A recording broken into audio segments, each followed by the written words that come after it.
সাথী বানি আর অনিরুদ্ধের জন্য ফুলসজ্জার ঘর সাজিয়ে দেয়, আর সে ঘরে আগুন লাগিয়ে দেয় মৌলি, আর তানিয়াকে বিদ্যুতের হাতে তুলে দিয়ে অনিরুদ্ধকে ঘর থেকে বাইরে নিয়ে আসে। হ্যাঁ বন্ধুরা, এমনটাই দেখা যাবে। বিস্তারিত জানতে ভিডিওটিকে লাইক দিয়ে চ্যানেলটি সাবস্ক্রাইব করে দেখতে থাকুন। অনিরুদ্ধর বিজনেসের কারণে সাথী বাড়ি বন্ধক রাখে, আর অনিরুদ্ধকে বলে যে বাবা, আমি যে কাজটা করেছি সে কাজটার জন্য তুই বাধা দিস না, আমি চাই তুই বড় কিছু হ, তাই আমি বাড়িটা বন্ধক রেখেছি, আমরা কিছুদিন অন্য বাড়িতে থাকবো, আমরা পুরানো বাড়িতেই থাকবো। তখনই দেখা যায় অনিরুদ্ধ বলে ওঠে, আচ্ছা তুমি যেটা চাচ্ছ সেটাই হবে মা, আমরা আমাদের ওই বাড়িতেই চলে যাব, আমরা এ বাড়িতে আর থাকবো না।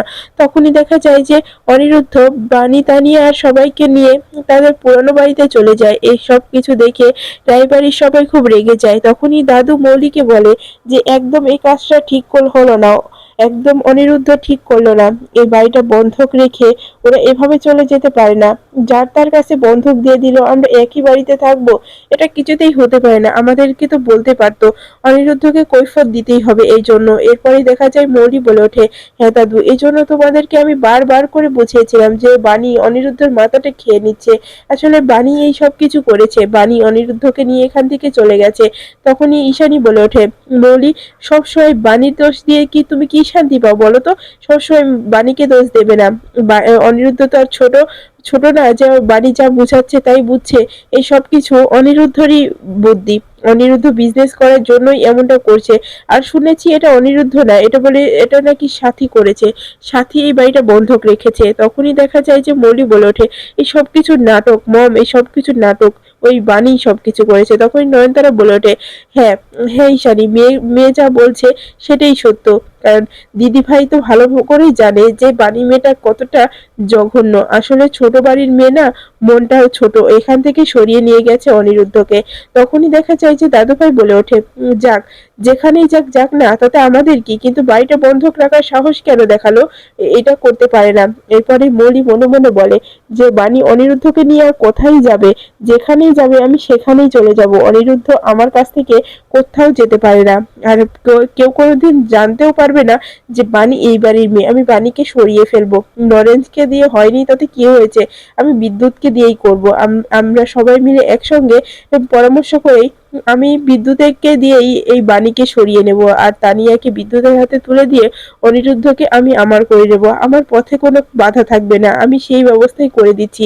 এরপরেই দেখা যায় মৌলি ঘরে গিয়ে বিদ্যুৎকে ফোন করে আর বলে, আজ রাতেই তুমি আমাদের বাড়িতে আসবে, সেখানে কথা হবে, সেখানে কুয়াশাকেও নিয়ে আসবে।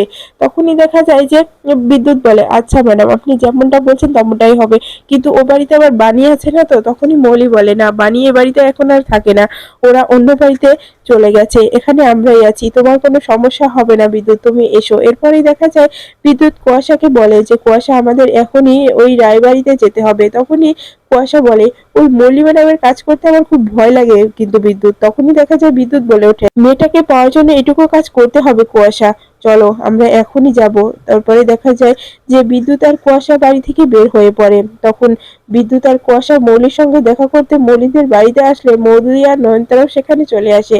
আর তখনই মৌলি বলে, আমি যেমনটা বলছি তেমনটাই কিন্তু করতে হবে, আমি প্ল্যান সাজিয়ে রেখেছি। তখনই বিদ্যুৎ বলে ওঠে, কি প্ল্যান সাজিয়েছেন ম্যাডাম? তখনই দেখা যায় যে মৌলি বলে ওঠে, আমি আমি সেটা করে রেখেছি, আমি শুনেছি যে ওদিকে নাকি অনিরুদ্ধ আর বাড়ির ফুলসজ্জার ঘর সাজানো হচ্ছে, ওদের এক করে দেওয়ার ব্যবস্থা করছে ওই সাথী আন্টি, আমি সেদিনকেই অনিরুদ্ধ আর বাণীকে আলাদা করে দেবো, আর তানিয়াকে তোমাদের হাতে তুলে দিতে চাই। তখনই দেখা যায় বিদ্যুৎ বলে, তাহলে তো ভালোই হয়, মন্দ হয় না, কি করতে হবে আমাকে ম্যাডাম তাই বলুন। তখনই দেখা যায় যে মৌলি বলে ওঠে, আমাদেরকে ওই ওই ফুলসজ্জার ঘরে আগুন লাগিয়ে দিতে হবে, আর তানিয়াকে নিয়ে তুমি চলে যাবে ওদিকে। অনিরুদ্ধ তানিয়াকে খোঁজ করার জন্য বাইরে চলে আসবে, সেই সুযোগে বাণী শেষ, পুরো খতম হয়ে যাবে। তখনই দেখা যায় কুয়াশা বলে ওঠে, এতে আমরা আবার বিপদে পড়ে নিয়ে যাবো না তো? তখনই মৌলি বলে, আমি আছি না, আমি আমি সবকিছু দেখে রাখবো, আমি একবার অনিরুদ্ধকে আমি আমার করে নিই, তারপর বাকিটা আমি দেখে নেব। তারপরে দেখা যায় যে নয়নতার এই কথাবার্তা শুনে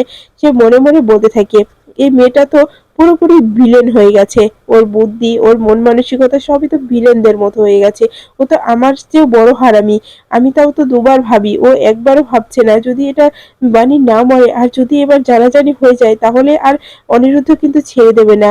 আর এতবার যেহেতু বিপদ হয়েছে, বারবার মৌলির দিকে আঙুল উঠছে, এবার তো মৌলি দিদিকে আর ছেড়ে দেবে না। এই মেয়েটাকে আমি কিছুতেই বুঝাতে পারবো না। আমার কাজ ওর হয়ে যাক, ওকেও আমি ছুঁড়ে ফেলে দেবো। ও আমার হাত থেকে বের হয়ে যাচ্ছে, ওকেও আমি আমার মতো করে রাখবো না। ওকে টেনে হিঁচড়ে আমি নামিয়ে দেব। যেখান থেকে এনেছি সেখানেই আমি নামিয়ে দিয়ে আসবো। ওর জন্য যদি আমার মাথা নিচু হয়ে যায়। এরপরে দেখা যায় মৌলি বলে, গ্র্যান্ডমম কি হয়েছে, তুমি চুপচাপ আছো যে? তখনই দেখা যায় নয়নতারা বলে ওঠে, মৌলি, আমি এইসব কিছু সায় দিতে পারছি না। যদি একবার এবার অনিরুদ্ধ বুঝতে পেরে যায় তাহলে কিন্তু আর আস্ত রাখবে না আমাদেরকে। তখনই মৌলি বলে ওঠে, কিচ্ছু হবে না গ্র্যান্ডমম, তুমি আমাকে একটু বিশ্বাস করো, কিচ্ছু হবে না। ওভার হয়নি তাতে কি হয়েছে? তখনই নয়নতারা বলে ওঠে, লরেন্সের মতো ক্রিমিনালও কিন্তু বাণীকে মারতে পারেনি। বাণীর সাহসটা কিন্তু দেখেছো মৌলি দিদি ভাই। তখনই মৌলি বলে ওঠে, গ্র্যান্ডমাম থামো তো। সাহস? আগুন? যদি ওর ঘরে আগুন লাগিয়ে দিই, দেখবো ওর কতটা সাহস, ও কি করে নিজেকে বাঁচাতে পারে। এরপরে দেখা যায় যে অন্যদিকে সাথী আর বিদ্যুতের মা মিলে বাণীর ফুলসজ্জার ঘর সাজাতে থাকে। তখন কিন্তু বাণী এইসব ব্যাপারে কিছুই জানে না। এরপরে দেখা যায় যে বাণীকে সুন্দর করে সাজিয়ে দেয় তানিয়া আর বলে, মা আজকে তোমাকে কত মিষ্টি দেখাচ্ছে, আমি নিজের হাতে তোমাকে সাজিয়ে দিচ্ছি। তখনই দেখা যায় বাণী বলে, মামাম এটা করছো কেন? কি হয়েছে তোমাদের? ওদিকে মামুনিও কথা বলছে না, মাসিমাও কথা বলছে না, আর তুমি এরকম করছো, কি হয়েছে আমাকে বলো, কি সমস্যা? তখনই তানিয়া বলে ওঠে, কোনো সমস্যা নেই তো মা, এমনিতেই তোমাকে খুব খুব সুন্দর লাগছে, তোমাকে তাই সাজিয়ে দিয়েছি। তখনই বাণী বলে ওঠে, আচ্ছা ঠিক আছে, আমাকে সাজিয়ে দেবে মামাম, তাহলে দাও। এরপরই দেখা যায় যে যখন বাড়ির সাজানো হয়ে যায় তখনই বাড়ির চোখটা বেঁধে দেয় তানিয়া, আর সেখানে বিদ্যুতের মা আর সাথী চলে আসে। তখনই দেখা যায় যে বাণী বলে, মামনি আর মাসিমা কি হচ্ছে এখানে, আমার চোখ কেন বেঁধে দেওয়া হলো? তখনই দেখা যায় সাথী বলে, বাণী আমাদেরকে তো বিশ্বাস করো না, আমরা একটা সারপ্রাইজ দিতে চাই তোমাকে। তখনই বাণী বলে, সারপ্রাইজ? কিসের সারপ্রাইজ দেবেন আমাকে আজকে? তখনই সাথী বলে ওঠে, যে যখন দেব তখন দেখবে, এখন এত তাড়া কিসে তোমার বাণী? আমি দেব তো, তোমার তোমার আজকে দেব, তোমার জন্য তো সবকিছু করছি। তখনই দেখা যায় বাণী বলে, মানে মাসিমা আমি আপনার কথাটা বুঝলাম না। তখনই সাথী বলে ওঠে, তোমার বোঝা লাগবে না, আমি যা করছি তোমাদের ভালোটা ভেবেই করছি। আর তোমার জন্য যে সারপ্রাইজটা রেখেছি সেটাও তোমার আর তানিয়ার ভালোর জন্যই করেছি। তখনই দেখা যায় বাণী বলে, কি এমন সারপ্রাইজ আমাদের জন্য যে আমাদের ভালো হবে? মাসিমা কিছু বলছেও না, কি করে যে আমি জানবো কিছুই বুঝতে পারছি না। এরপরে দেখা যায় যে বাণীকে নিয়ে এসে সেই ঘরে আটকে রাখে তানিয়া আর বিদ্যুতের মা। তখনই দেখা যায় বাণী বলে, এ ঘরে কেন আমাকে নিয়ে আসলে? এদিকে আবার তানিয়া অনিরুদ্ধের কাছে আসে আর অনিরুদ্ধের চোখটা বেঁধে দেয়। আর অনিরুদ্ধ বলে, প্রিন্সেস কি হয়েছে, তুমি আমার চোখ বেঁধে দিচ্ছ কেন, আমাকে বলো। তখনই তানিয়া বলে, বাবা এত কথা বলো না তো, বাবা তোমার জন্য সারপ্রাইজ আছে, এই জন্য আমি তোমার চোখটা বেঁধে দিচ্ছি, সারপ্রাইজটা আগে দেখলে সারপ্রাইজ হয় না। তখনই দেখা যায় যে এ, অনিরুদ্ধ বলে ওঠে, প্রিন্সেস তুমি কিন্তু খুব দুষ্টাম্য হয়ে গেছো, এত বড় কবে হয়ে গেলে? তখনই তানিয়া বলে ওঠে, বাবা আমি তোমার জন্য একটা সারপ্রাইজ রেডি করেছি, তোমাকে সেটা দেবো বলেই তো তোমাকে নিতে এসেছি। এরপরে সেখানে সাথী আসে। সাথী আর তানিয়া মিলে বিদ্যুৎকে নিয়ে ওই ঘরেই আটকে রাখে আর বাইরে থেকে আটকে দেয়। তখনই দেখা যায় যে অনিরুদ্ধ আর বাণী চোখটা খুলে দেখে যে এটা ফুলসজ্জার ঘর সাজানো।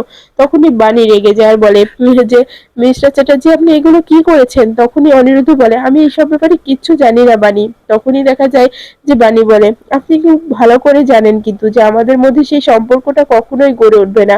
তখনই অনিরুদ্ধ বলে ওঠে, বাণী আমি আপনার কাছে কখনোই জোর করে কিছু চাইবো না, আমি আমার মেয়ের ভালোর জন্য আমি সবকিছু করতে রাজি আছি।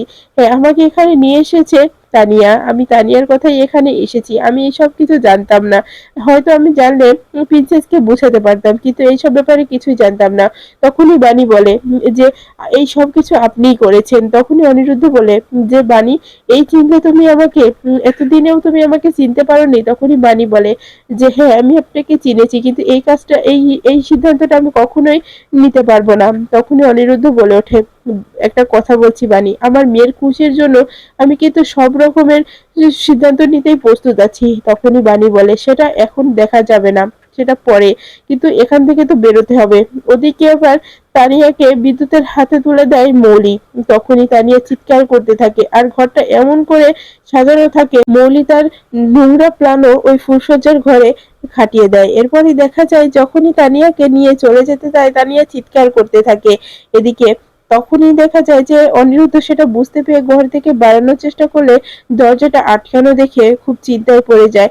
তখন অনেক জোরাজুরি করার পরে দরজাটা খুলতে পারে না। এরপরে দেখা যায় যে বানি চিৎকার করতে থাকে, আমার মামামের যদি কিছু হয়ে যায় আমি নিজেকে কখনো ক্ষমা করতে পারবো না। এরপরেই দেখা যায় সেই ঘরে আগুন লাগিয়ে দেয়। তখনই দেখা যায় যে বানি বলে, মিস্টার চ্যাটার্জি ঘরে আগুন লেগে গেছে, এখন কি করে বেরোবো এখান থেকে? তখনই অনিরুদ্ধ বলে ওঠে, সাবধান বানি, কিছু হবে না, আমি আছি, সাবধান। তখনই বানি বলে, এটা কিভাবে হলো? আমি এই জন্য এইসব কিছু পছন্দ করি না, এসব কিছু সহ্য করতে পারি না। এদিকে আমার মামামের বিপদ, আমার মন বলছে আমার মামামের কিছু হয়েছে, এখানে আবার আগুনটা লেগে গেল, এখন আমি এখান থেকে বেরোবো কি করে? তখনই অনিরুদ্ধ বলে, যে করে হোক এখান থেকে বেরোতে পারবো, তুমি চিন্তা করো না বানি, এখান থেকে আমাদের বেরোতেই হবে। তখনই বানি বলে ওঠে, তাহলে সেটা কি করে বেরোবো এখান থেকে? তখনই দেখা যায় যে অনিরুদ্ধ দরজা ভেঙে বাইরে চলে আসে। ওদিকে বানির গায়ে আগুন লেগে যায়, বানি চিৎকার করতে থাকে। অনিরুদ্ধ বলে ওঠে, বানি, আমি তোমার কিচ্ছু হতে দেব না, আমার প্রিন্সেসের মার কিচ্ছু হবে না, আমার মেয়ে আর আমার মেয়ের মায়ের সব সময় খেয়াল রাখবো আমি, তার জন্য যত পরীক্ষা দিতে হয় আমি সব পরীক্ষা দিতে প্রস্তুত। তখনই বানি বলে, না মিস্টার চ্যাটার্জি, আপনি এখানে আসবেন না, আপনি শুধু আমার মামামকে দেখে রাখবেন, আমার মামাম যেন ভালো থাকে। তখনই অনিরুদ্ধ বলে ওঠে, বানি, তোমার কিচ্ছু হবে না, আমি তোমার কিচ্ছু হতে দেব না, আমি আছি, এখনই আছি। তখনই দেখা যায় যে বানি বলে, না মিস্টার চ্যাটার্জি, আপনি আসবেন না, আমি আপনাকে বলছি আপনি এখানে আসবেন না, এখানে আপনি আসলে আপনারও বিপদ হবে, আপনার কিছু হয়ে গেলে আমার মামামকে কেউ বাঁচাতে পারবে না, একমাত্র আপনি আমার মামামকে দেখে রাখতে পারবেন, তাই বলছি আপনি আমার মামামকে দেখে রাখবেন। তখনই দেখা যায় অনিরুদ্ধ সে আগুনেই জাম দেয় আর বাণীকে নিয়ে বের হয়ে আসে, বাণীর জ্ঞান হারিয়ে ফেলে। তখনই দেখা যায় অনিরুদ্ধ চিৎকার করে ওঠে, বাণী, বাণী, আপনার কিছু হতে পারে না, বাণী, আপনার কিচ্ছু হবে না।